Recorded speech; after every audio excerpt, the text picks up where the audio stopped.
لبيك اللهم لبيك لبيك لا شريك لك لبيك إن الحمد والنعمة لك والملك لا شريك لك لبيك اللهم لبيك لبيك لا شريك لك لبيك إن الحمد والنعمة لك والملك لا شريك لك لبيك اللهم لبيك لبيك لا شريك لك لبيك إن الحمد والنعمة لك والملك لا شريك لك. بسم الله الرحمن الرحيم. الحمد لله رب العالمين والصلاة والسلام على خير خلقه محمد وعلى آله وأصحابه أجمعين. اما بعد. محترم سامعین کرام، السلام علیکم ورحمۃ اللہ وبرکاتہ. محمد زہیر ابن شیخ الحدیث والتفسیر حضرت مولانا محمد موسیٰ روحانی بازی رحمہ اللہ تعالی و طیب آثارہ آپ سے مخاطب ہے. حج و عمرے کے مبارک سفر پر جانے والے احباب کی رہنمائی کے لیے تصاویر کے ذریعے مشاعر مقدسہ اور حج و عمرہ کی تفصیلات پیش خدمت ہیں. مشاعر مقدسہ ان مبارک مقامات کو کہتے ہیں جہاں حج و عمرہ کے افعال و ارکان سر انجام دیے جاتے ہیں. سب سے پہلے یہ بات ذہن نشین کر لیں کہ حج کرنے والے لوگ 3 قسم کے ہیں. نمبر 1 آفاقی، نمبر 2 حلی، نمبر 3 اہل حرم. خانہ کعبہ کے ارد گرد چاروں طرف کی زمین حرم کہلاتی ہے. کسی طرف 3-4 میل تک، کسی طرف 8-10 میل تک اور کسی طرف 14-15 میل تک. یہ حد بندی حضرت جبریل علیہ السلام نے حضرت ابراہیم علیہ السلام کو بتلائی تھی. حرم شریف کی ان حدود کے اندر رہنے والے لوگوں کو اہل حرم کہا جاتا ہے. مکہ مکرمہ کے وسیع ہو جانے کی وجہ سے حرم کی بعض حدود مکہ مکرمہ کے اندر آ گئی ہیں، مثلا مسجد عائشہ. حلی وہ شخص ہے جو حرم سے باہر اور میقاتوں کے اندر رہتا ہو. مکہ مکرمہ کے ارد گرد کچھ جگہ ہیں جہاں سے مکہ میں داخل ہونے والا بغیر احرام کے نہیں گزر سکتا، انہیں میقات کہتے ہیں. اس نقشے میں میقاتوں کی نشاندہی کی گئی ہے. میقات بعض جانب مکہ سے 50-60 میل ہے، بعض جانب 80 میل اور بعض طرف تقریباً 250 میل. تو جو لوگ حرم کی حدود سے باہر مگر ان میقاتوں کی حدود کے اندر رہتے ہیں انہیں حلی کہتے ہیں، جبکہ آفاقی وہ لوگ ہیں جو مواقیت سے باہر رہتے ہیں. تو ان مواقیت سے باہر رہنے والے تمام دنیا کے لوگ آفاقی کہلاتے ہیں، مثلا پاکستانی، بنگلہ دیشی، ہندوستانی وغیرہ. یاد رکھیے حلی شخص مکہ مکرمہ میں بغیر احرام آ جا سکتا ہے کیونکہ وہ مکہ مکرمہ کے قریب ہے، اور آفاقی شخص احرام کے بغیر مکہ میں داخل نہیں ہو سکتا، یعنی میقات پر سے بغیر احرام کے نہیں گزر سکتا، ورنہ دم لازم آئے گا، یعنی ایک بھیڑ یا بکری کی قربانی کرنا ہوگی. لہذا آفاقی شخص جب بھی مکہ مکرمہ جائے تو بیت اللہ کی تعظیم کے طور پر اسے بہرحال احرام باندھنا پڑے گا، چاہے وہ مکہ مکرمہ حج و عمرے کے ارادے سے جا رہا ہو یا تجارت یا ملازمت وغیرہ کے ارادے سے. خلاصہ تفصیل یہ ہوا کہ حلی یعنی میقات کی حدود کے اندر رہنے والا جب چاہے بغیر احرام کے مکہ آ جا سکتا ہے، جبکہ آفاقی یعنی میقات کی حدود سے باہر رہنے والے کسی بھی صورت میں بغیر احرام کے مکہ نہیں جا سکتے. اہل پاکستان و ہندوستان و بنگلہ دیش وغیرہ کا میقات یلملم ہے، یعنی ان لوگوں کے لیے مکہ جاتے وقت یلملم سے آگے بغیر احرام کے گزرنا جائز نہیں. اس تفصیل کے بعد اب حج کے فرائض جان لیجئے. یاد رکھیں حج میں 3 چیزیں فرض ہیں. نمبر 1 احرام، نمبر 2 وقوف عرفات، نمبر 3 طواف زیارت۔ فرض ہونے کا مطلب یہ ہے کہ ان 3 چیزوں میں سے کوئی چیز رہ جائے تو حج ہی نہ ہوگا، جبکہ حج کے واجبات 6 ہیں۔ واجب ہونے کا مطلب یہ ہے کہ اگر وہ چیز رہ جائے تو حج تو ادا ہو جائے گا، البتہ دم لازم آئے گا، یعنی ایک قربانی کرنا پڑے گی۔ حج میں یہ 6 چیزیں واجب ہیں۔ نمبر 1 مزدلفہ میں رات گزارنا، نمبر 2 شیطان کو کنکریاں مارنا، نمبر 3 حج کی قربانی، نمبر 4 حلق یا قصر یعنی سر کے بال منڈوانا یا چھوٹے کروانا، نمبر 5 صفا مروہ کی سعی، نمبر 6 طواف وداع یعنی رخصتی کا طواف۔ فرائض اور واجبات کے علاوہ حج میں باقی افعال سنت یا مستحب ہیں۔ سنت اور مستحب کے بارے میں یہ ضابطہ یاد رکھیں کہ بہتر تو یہی ہے کہ ان پر پوری طرح عمل کیا جائے، لیکن اگر کسی وجہ سے سنت یا مستحب چھوٹ بھی جائے تو کوئی حرج نہیں، حج بہرحال ادا ہو جائے گا۔ اب حج کی اقسام سمجھ لیجئے۔ حج کی 3 قسمیں ہیں۔ حج کی پہلی قسم حج افراد کہلاتی ہے۔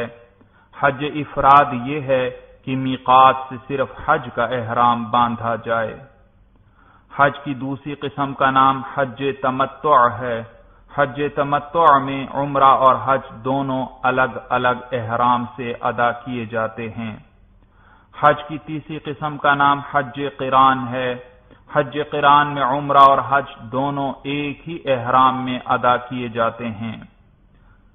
حج افراد میں قربانی کرنا واجب نہیں، جبکہ حج تمتع اور حج قران میں شکرانے کے طور پر قربانی کرنا واجب ہے کہ اللہ تعالی نے ایک ہی سفر میں حج اور عمرہ دونوں عبادتیں نصیب فرمائیں۔ حج تمتع میں مکہ مکرمہ پہنچ کر جب عمرہ ادا کر لیا جائے تو احرام اتار کر عام سلے ہوئے کپڑے پہن لیے جاتے ہیں۔ اس کے بعد 8 ذو الحجہ کو حج کے لیے دوبارہ احرام باندھا جاتا ہے۔ عمرے کے بعد سے لے کر حج کے احرام تک اس درمیانی عرصہ میں احرام کی پابندیاں نہیں ہوتی، اس لیے حج کی یہ قسم عام لوگوں کے لیے زیادہ آسان ہے۔ البتہ اس قسم میں قربانی کرنا ضروری ہے۔ حج افراد اور حج قران میں جب ایک مرتبہ احرام باندھ لیا جائے تو حج مکمل ہونے تک یہ احرام ضروری ہے، اور اس سارے عرصہ میں احرام کی تمام پابندیاں برقرار رہیں گی۔ تو اس لحاظ سے حج کی یہ 2 قسمیں ذرا مشکل ہیں کہ شروع سے آخر تک احرام کی پابندیاں نبھانا پڑیں گی، مگر پھر حج افراد میں یہ آسانی ہے کہ اس میں قربانی کرنا واجب نہیں۔ حج کی 3 اقسام کے بعد اب احرام کا طریقہ بیان کیا جائے گا۔ یاد رکھیے، اصل میں احرام ان 2 چادروں کا نام نہیں بلکہ اس حالت کا نام ہے جس میں انسان پر بہت سی پابندیاں لاگو ہو جاتی ہیں۔ ان پابندیوں کا ذکر آگے آ جائے گا۔ چونکہ احرام میں سلے ہوئے کپڑے نہیں پہنے جا سکتے اور 2 چادریں ہی باندھی جاتی ہیں، اس لیے ان 2 چادروں کو بھی احرام کہہ دیا جاتا ہے۔ بعض لوگ یہ سمجھتے ہیں کہ ایک مرتبہ یہ چادریں باندھ لینے کے بعد عمرے یا حج کے اختتام تک یہی 2 چادریں باندھے رکھنا ضروری ہیں جو شروع میں پہنی گئی تھیں۔ ان لوگوں کا یہ خیال درست نہیں، کیونکہ ابھی بیان کر دیا گیا کہ احرام ان 2 چادروں کا نام نہیں بلکہ پابندیوں والی اس حالت کا نام ہے۔ لہذا ان 2 چادروں کے بدل لینے سے آدمی احرام سے نہیں نکلتا۔ چنانچہ ناپاک ہو جانے یا کسی اور وجہ سے مرد یہ 2 چادریں اتار کر دوسری 2 چادریں باندھ سکتا ہے، چاہے جتنی مرتبہ بھی بدلنا پڑے۔ اسی طرح عورت بھی کپڑے ناپاک ہو جانے یا کسی اور وجہ سے جتنی بار چاہے بدل سکتی ہے، البتہ احرام کی تمام پابندیاں برقرار رہیں گی۔ اب مرد حضرات کے احرام کا طریقہ بیان کیا جاتا ہے۔ روانگی کے وقت احرام کے لیے غسل کرنا افضل ہے، ورنہ وضو کر لیجئے اور سلے ہوئے کپڑے اتار کر احرام کی ایک چادر باندھ لیں اور دوسری اوڑھ لیں، خوشبو لگا لیجئے اور پھر انہی 2 چادروں میں 2 رکعت نفل پڑھ لیجئے، بشرطے کہ مکروہ وقت نہ ہو۔ اس نماز میں سر کو چادر سے ڈھانپ لینا چاہیے۔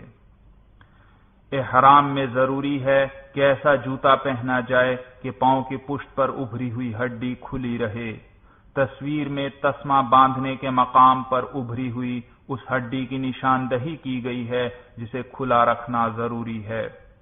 بہتر یہی ہے کہ احرام کی حالت میں ہوائی چپل استعمال کی جائے تاکہ اس ہڈی کے کھلا رہنے میں کسی قسم کا شک و شبہ ہی نہ رہے۔ یاد رکھیے، 2 چادریں باندھ لینے سے اور نفل پڑھ لینے کے باوجود آپ ابھی تک محرم نہیں بنے اور نہ آپ پر احرام کی پابندیاں لاگو ہوئی ہیں۔ محرم آپ اس وقت بنیں گے جب آپ احرام کی نیت کر لیں گے اور تلبیہ پڑھ لیں گے۔ بہتر یہ ہے کہ احرام کی چادریں گھر پر ہی باندھ لیں اور نفل بھی گھر پر ہی پڑھ لیں، البتہ احرام کی نیت ہوائی جہاز کے فضا میں بلند ہونے کے بعد کی جائے۔